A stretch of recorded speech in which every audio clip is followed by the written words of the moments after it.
Je m'excuse par avance. J'ai dit que cet épisode serait joyeux, mais j'ai menti.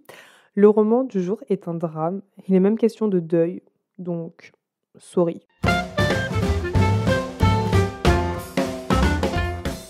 Bienvenue dans Délit des livres, le podcast d'une antillaise aigrie qui juge des livres dans la joie et la mauvaise foi.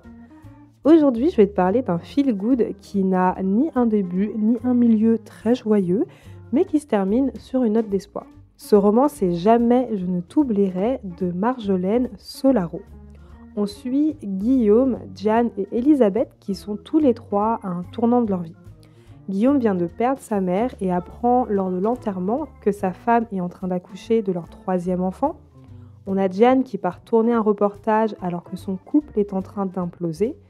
Et ensuite, on a Elisabeth qui est tombée amoureuse d'un parfait abruti et qui se retrouve dans une situation plus que délicate. Donc on a ces trois personnages qui ne se connaissent pas et l'objectif de l'histoire, c'est de rassembler les pièces du puzzle pour comprendre ce qui les lie. Et j'ai trouvé la structure assez surprenante parce que généralement, dans ce type d'histoire, je rencontre deux schémas.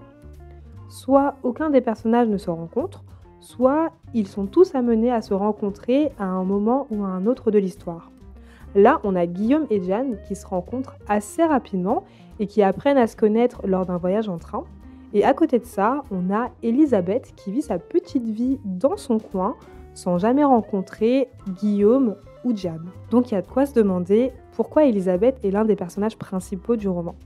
C'est déroutant, mais ma foi, c'est un roman puzzle, donc c'était un peu la petite pièce que je laissais de côté en attendant de trouver le coin dans lequel j'arriverais à la caler.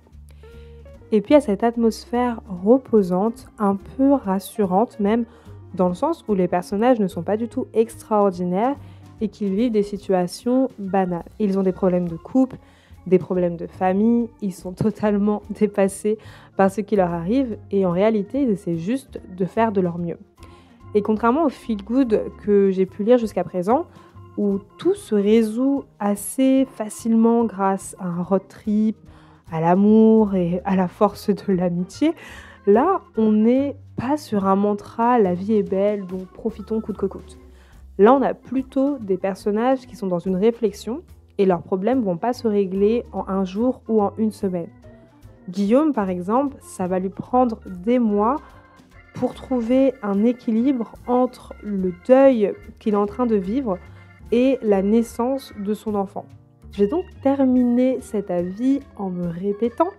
J'ai beaucoup apprécié que Jamais je ne t'oublierai, ce soit un feel-good qui n'adopte pas la posture YOLO, tout va bien dans la vie malgré toutes les difficultés qu'on a, et qui est une sorte de variation dans les sentiments que ressentent les personnages. En plus de ça, la fin est totalement en accord avec cette volonté de présenter des sentiments complexes, parce que je pense qu'en fonction des expériences de vie de chacun, on peut interpréter la fin différemment.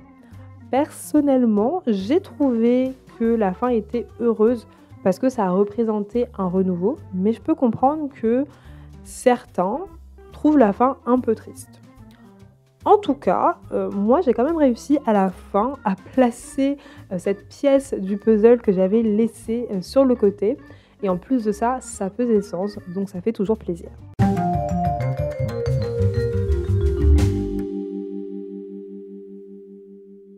Le roman que je recommande cette semaine, c'est un feel-good auto-édité. C'est Réjouissez-vous parce que c'est arrivé de Elvira Moreira. Je trouve que ce roman ferait un très bon film de Noël. On a deux collègues amis, donc Julie et Gabin. Et suite à un drame, Julie va se plonger dans le passé de Gabin, comprendre à quel point elle a eu une grande place dans sa vie et finalement prendre du recul sur sa propre vie pour mieux l'apprécier. Vraiment, c'est le genre de film que M6 et TF1 montrent à Noël à 14h. Donc, vu que c'est le mood de la saison, je me dis que ce livre pourrait être une bonne reco. Et voilà, c'est tout pour mon avis sur Jamais je ne t'oublierai de Marjolaine Solaro. C'était un avis court, rapide, mais qui allait droit au but. Des fois, ça sert à rien de s'étendre. La semaine prochaine, on part à la rencontre d'une japonaise qui surprend tout son entourage car elle apprécie travailler depuis des années dans une supérette. J'espère que mon retour t'aura permis de découvrir ta prochaine lecture ou mieux de t'éviter de perdre ton temps avec un livre qui ne te plairait pas. Et si tu lis par procuration, j'espère que tu auras passé un bon moment en ma compagnie. Et si c'est le cas, je t'invite à mettre 5 étoiles au podcast Daily des livres et à le partager à un ami qui a besoin de lecture dans sa vie. Sur ce, je te dis à la prochaine, je t'envoie des cœurs sucrés. Tchuss!